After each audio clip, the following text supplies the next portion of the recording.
Here we are. Hello, Nikki. Thanks for joining me. Thanks for accepting the invite. Yeah, thanks for having me. Yeah. Yeah. Yeah. So before Shillington, I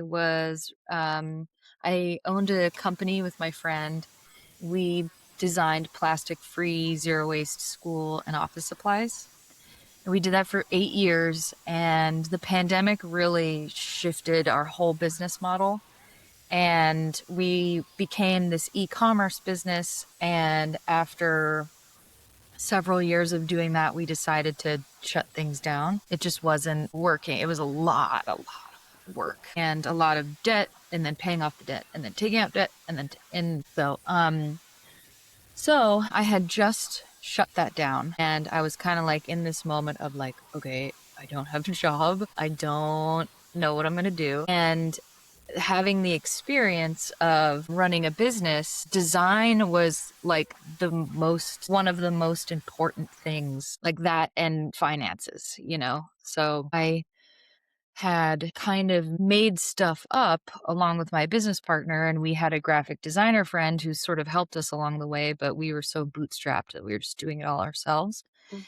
And with telling our brand story and what we wanted to teach the world about waste and circular design, graphic design was the medium for us to reach our people. And so that to me made the most sense. I wanted to study that in a more organized and legitimate way. I had art in college many, many years ago. I was doing oil painting, but I didn't finish college.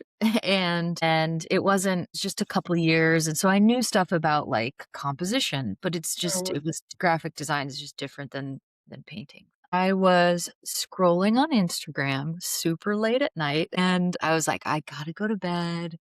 I really gotta put this away. And I scrolled again and I saw this ad that was like, stop scrolling. And I was like, oh, I feel attacked. And it was like, start Shillington, design your future now. I remember it so clearly.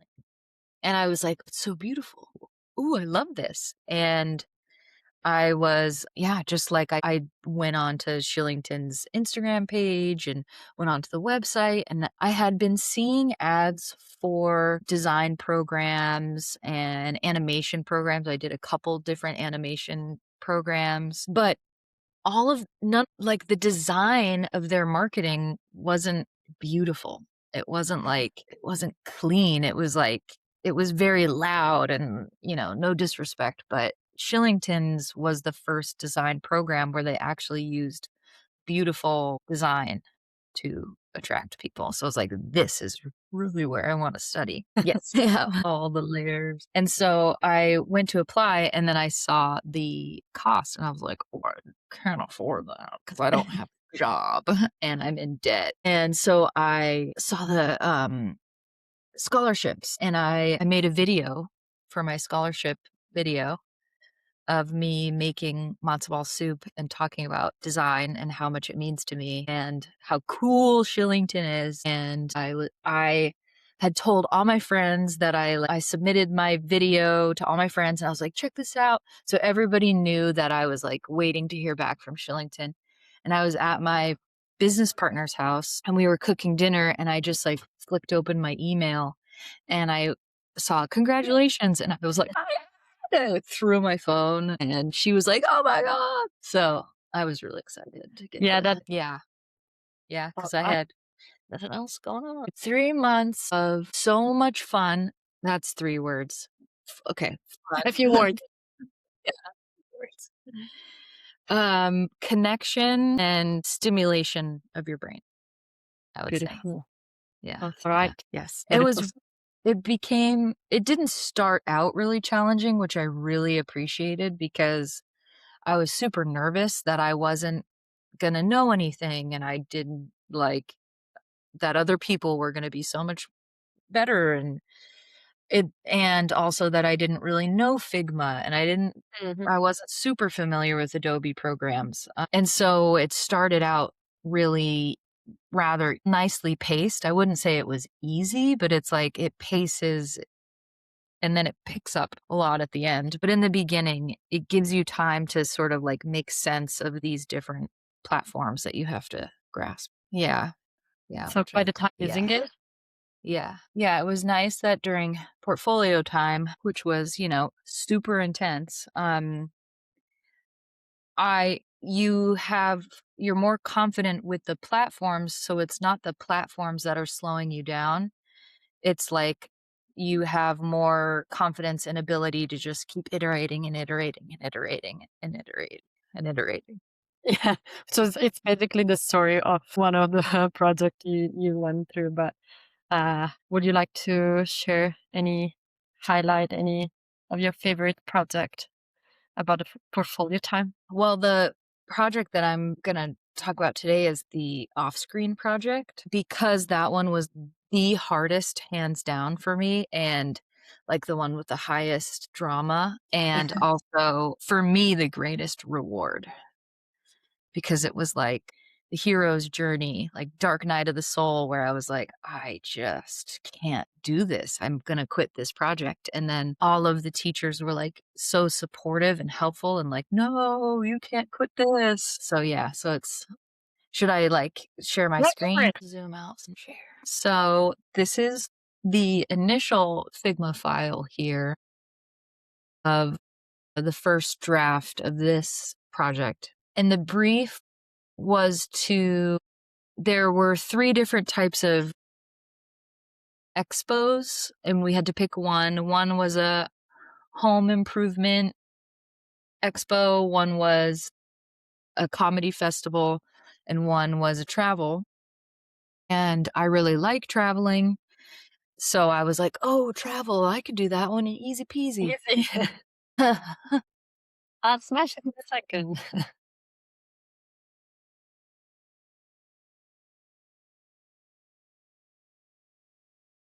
Part of this brief is that so it's an off-screen project, so instead of it being fully computer designed, you make something outside of the computer and photograph it and bring it into your design system. And so, following the brief, I sort of went through like who is the audience, who will be there, and what are the brand values of the Great Globe Trotter Travel Expo. You get to pick some. I picked a bunch and then I had to narrow it down.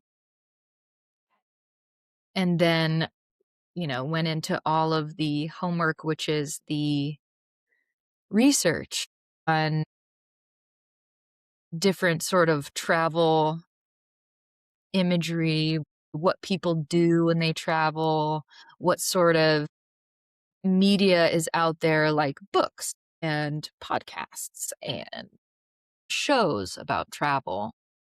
And then all of my research on different types of travelers and why people travel and the mindset and the challenges and travel trends. Wow, And very yes, extensive research. yeah, I learned that was one thing I really learned from Shillington was don't skip the research part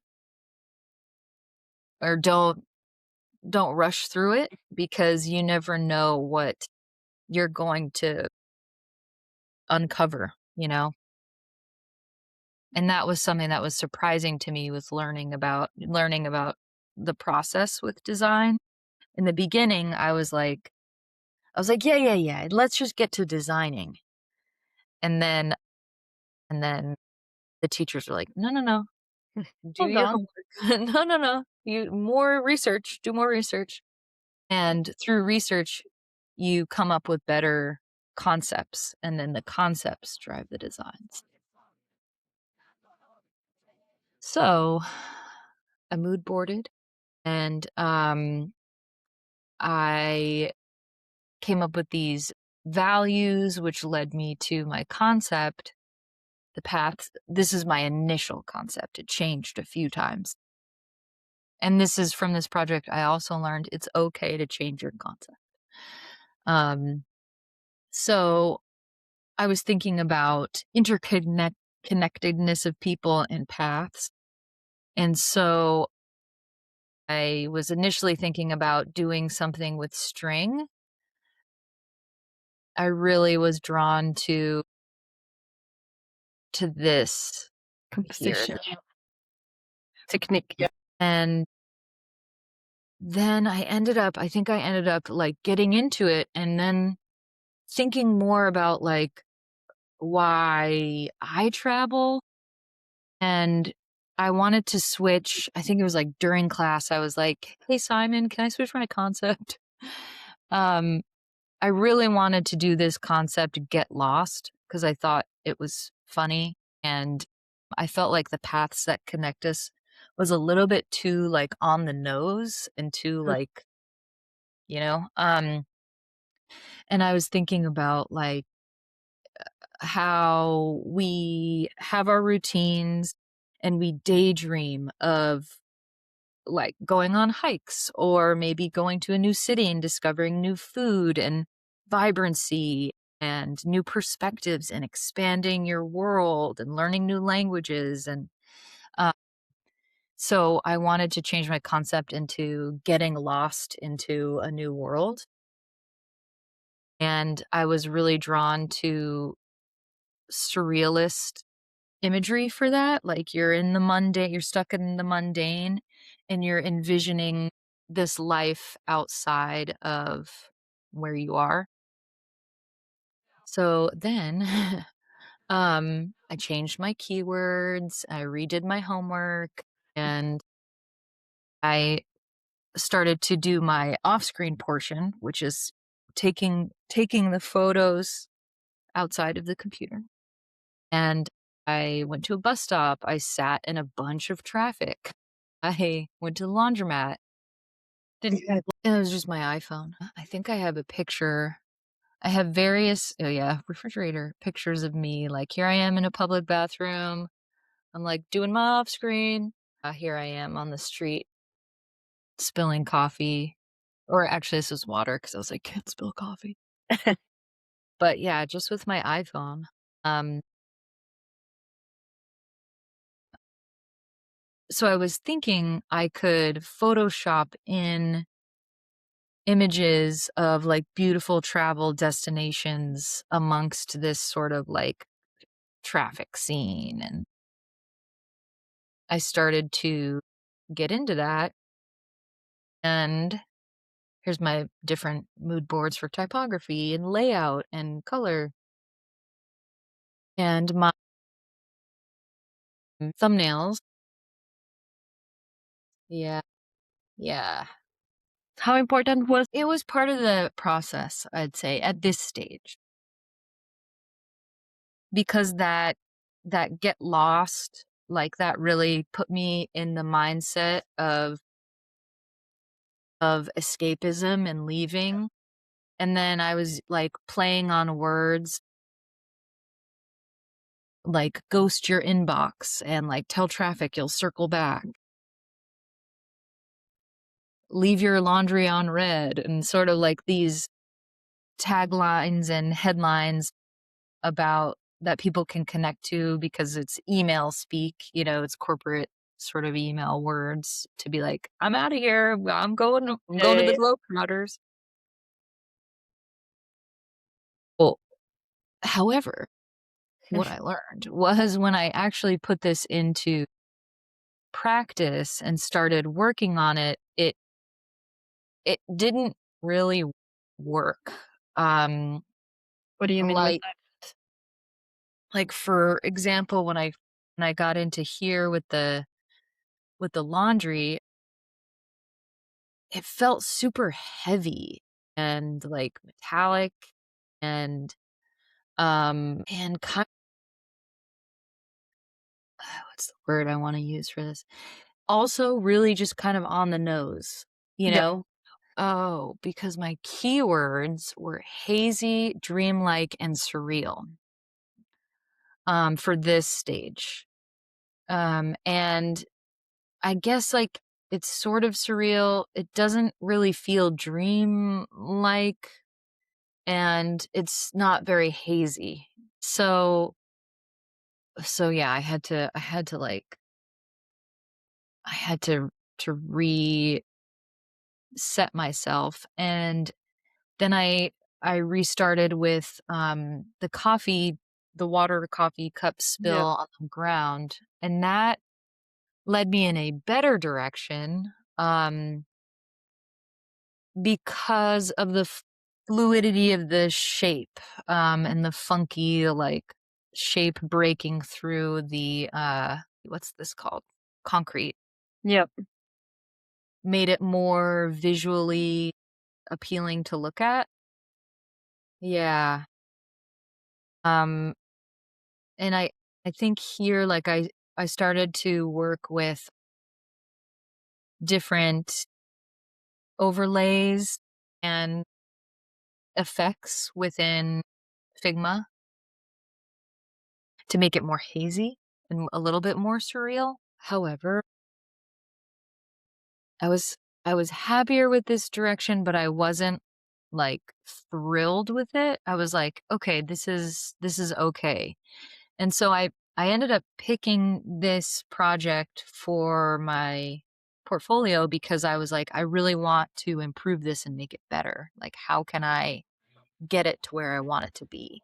And I also saw examples of other student projects where they made all of these really great examples of collateral, like ticket stubs and banners and stuff because they had this whole design system for the expo, and I was really inspired by that. So I was like, I want to do that too. I want to be cool like that too. So what was it? Well, I felt like my composition was strong, and I did really like my concept. Yeah.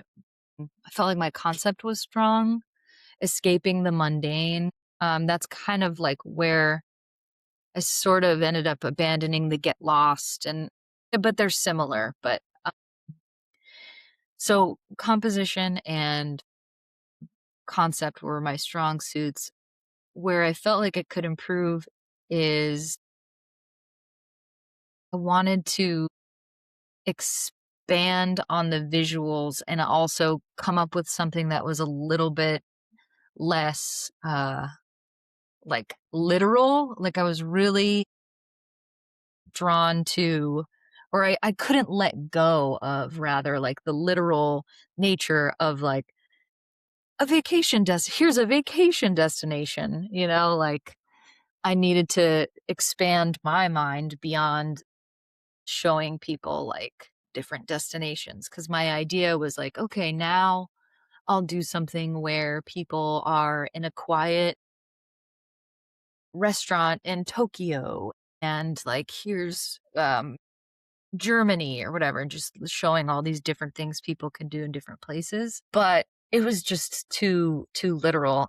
And I couldn't keep like showing a coffee cup and water spill in every single design. I needed something beyond like a spilled water in a coffee cup. So no, I showed too much already. Yippee! That's So all right. then We'll be cutting and pasting this.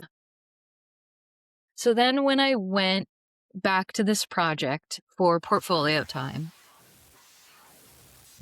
was of the essence because it's portfolio time and we have a lot of other projects to work on too.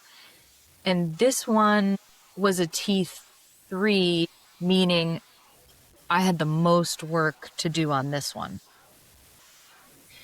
I was basically revisiting my whole methodology basically.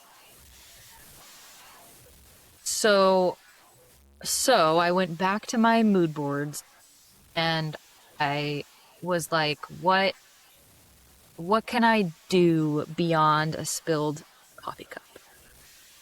And I really, really loved this project here by a former student. I can't remember her name. I ended up emailing her and was like, hey, how'd you do this? She was really gracious and kind and talked to me about it. but I loved this, and it drew me into this other world of surrealist paint spills that include maybe real life objects, but they're melting because I didn't want to let go of this like liquidity sort of aspect to the project. So I had the idea that I would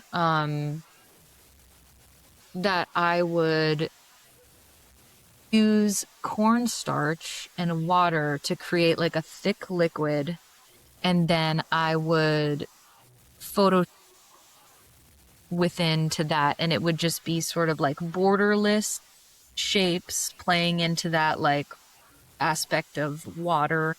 And then my concept sort of started to include water because it connects all of us across the world, and you have to always travel through or over water to get somewhere. And the idea that borders are seamless, like borders aren't so rigid. So I was still really liking this surrealist aspect to it. And I ended up trying to create this like really thick liquid shape.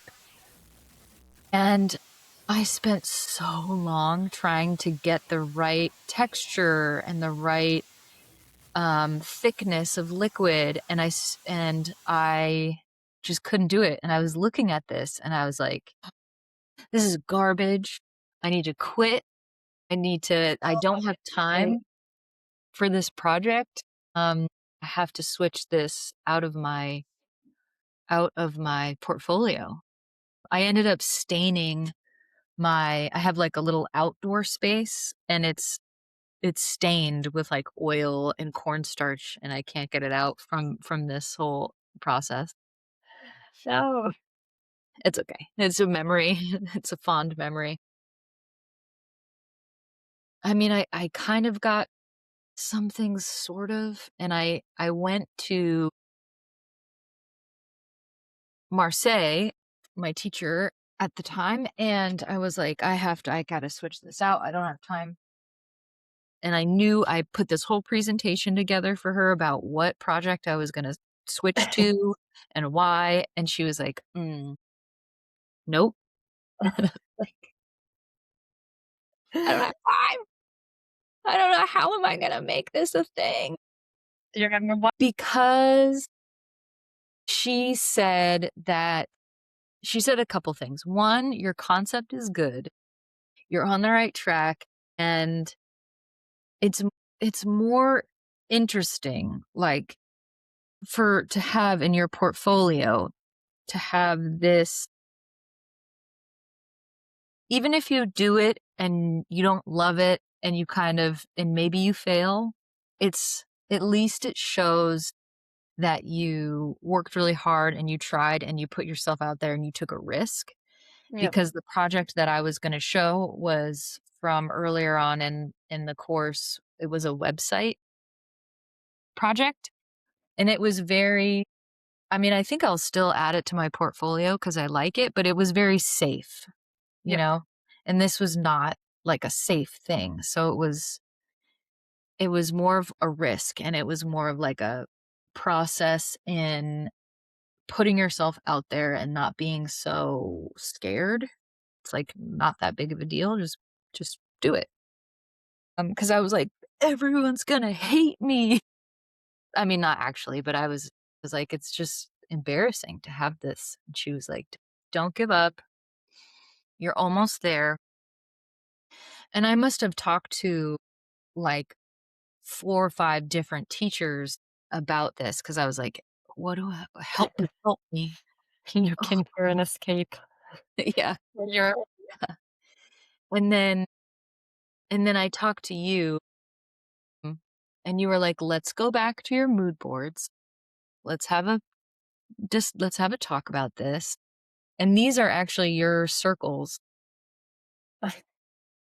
from that talk. And you were like, let's like rethink back to your original inspiration, and how can you come up with something that's like, let go of the literal stuff. You don't need to Photoshop in a destination. And like that advice, like letting go of my need to do something that was like literally surrealist and having images was so liberating because I was like, okay, I'll just make like really cool swirling colors.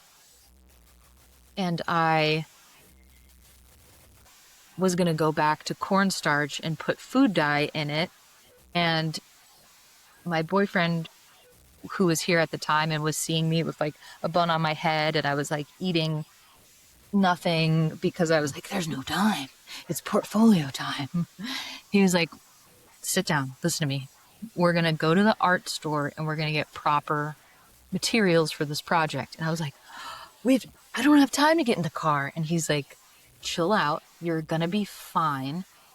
And we went to Blick in San Francisco and I talked to the lady who works there. And my God, I'm so glad I did that because I brought in these pictures to her from my mood board. And I was like, I really want to create something like this or something like this, like some sort of like really thick, liquid, moving shapes. And she was like, here's what you're going to need. And we picked out really cool colors and we picked out a medium to add into to the paint to give it that body. And shout out to Blick. You guys saved my behind on that. And I got home, and even though it was like already getting late and the clock's ticking, we only have like 4 more days left with portfolio. And I had all this like energy to work on this project again and like inspiration. And I was still taking that literal stuff. It took me a long time to let go of that stuff, but because one of my inspirations was that project with the bathtub, I was like, oh, I can do a little suitcase. I can do a little laptop. And I still wasn't getting it right with the medium ratio to paint ratio. And I eventually, after a lot of mixing and testing and mixing and testing, I finally got a thickness that I was into and a paint quality and paint shapes that I was like really enjoying. And then I finally let go of the coffee cup after, so long of being like, no, it needs to be in there. And I just made paint blobs. And I was like, this is it. And I photographed this outside. I even got a little photography Box. box, and that didn't work for me as well as just natural lighting, even though it was getting dark and I had to put my phone light to light the subject on it. That actually worked out really well because it created cool reflections in the Mm. paint. Um, and then by the time I got to actually designing with the paint blobs, it was like, all right, now I'm cooking with gas. Now I'm feeling it. Now I'm getting into the composition. And now I can do what I love doing, which is finding typefaces and looking back to how it started, and then where it ended up going was night and day. But there was like 150 million steps for me to get to where I got to from where I was. Yeah, it's Yeah, yeah, yeah. It's like my concept was there, Sort of. It had to shift like liquid. And I just didn't it took me a lot with the process to let the off-screen method take over and let go of literal objects and pieces and stuff. So, yeah. Yeah, totally. And I was like, I went to school for painting at one point many years ago, so I was like, "I should know this stuff." But I worked with oil and not this is acrylic, and it has been so long, and so I just I didn't feel confident in my ability. It just takes practice. The only way you get confident is just to do it, and mess with it, Yeah. and try. And I So think how was it at the end? What did you end up actually adding into your portfolio, the final piece? oh, yes, let's go to this one. Yeah, okay. So this was the initial page. My concept ended up being let your dreams spill.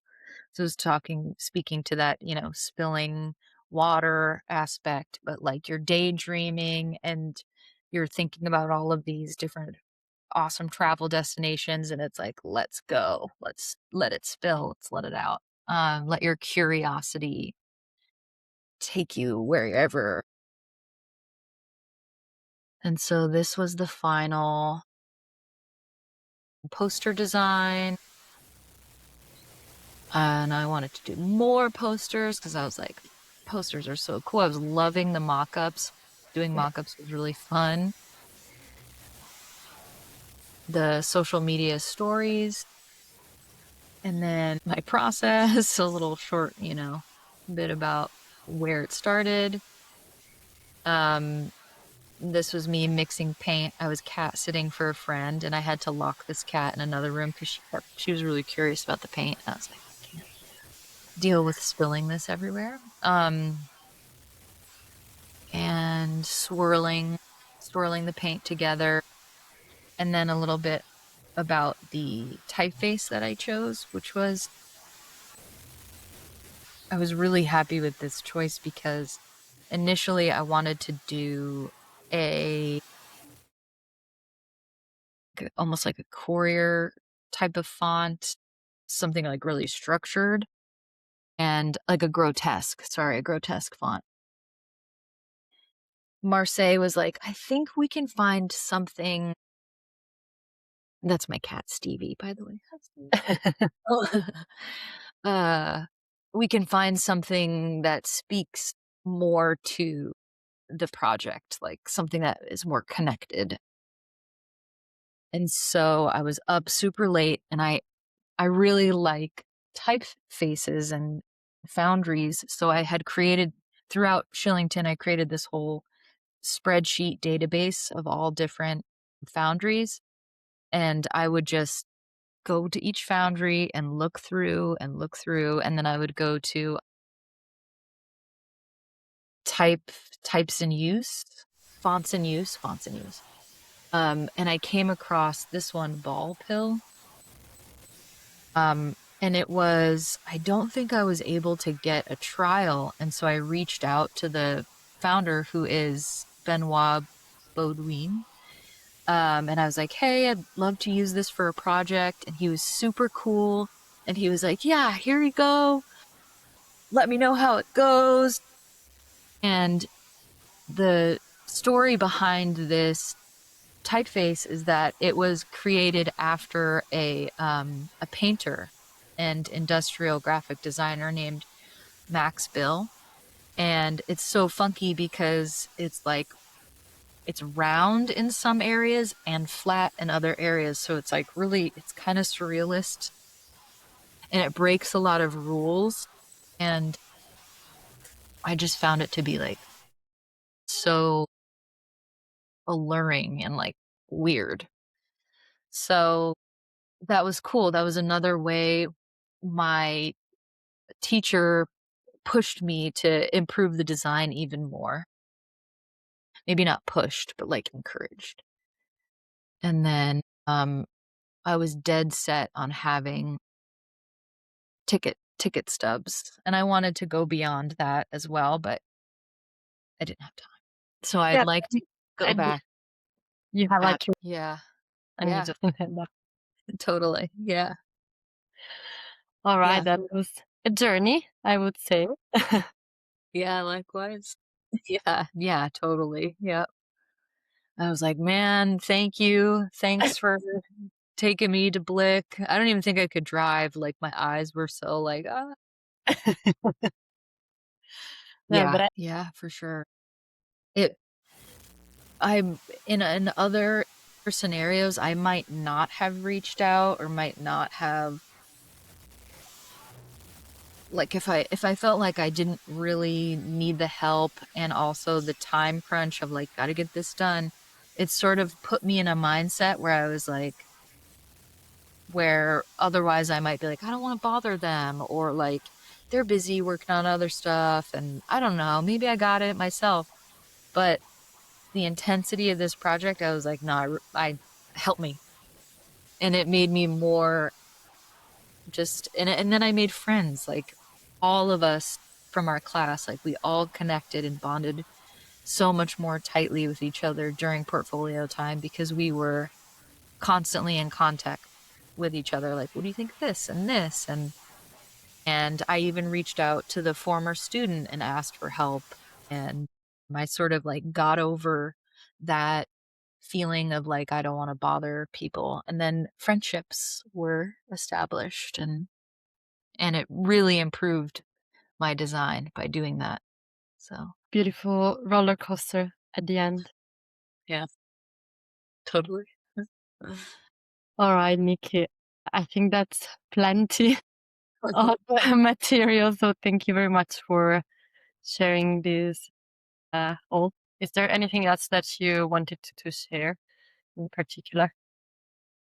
I think just that, like, look, now that it's been a year since class, doesn't feel like a year. It feels like was just a few months ago, but it was so much fun. Like I really miss it. I miss getting set up here at my desk and like having class and being able to work with people on designs and everything that I was nervous about Shillington being, it wasn't at all. Like it was such a kind, encouraging environment to learn in. And because of that, it has changed my mindset when I go to design things. Like instead of all of the creative blocks of like this sucks and also you suck and like all of the self-doubt, now that I have the experience of Shillington and all my friends and teachers who were so encouraging, I'm like, just keep going, just keep iterating, just keep doing it. Like it's not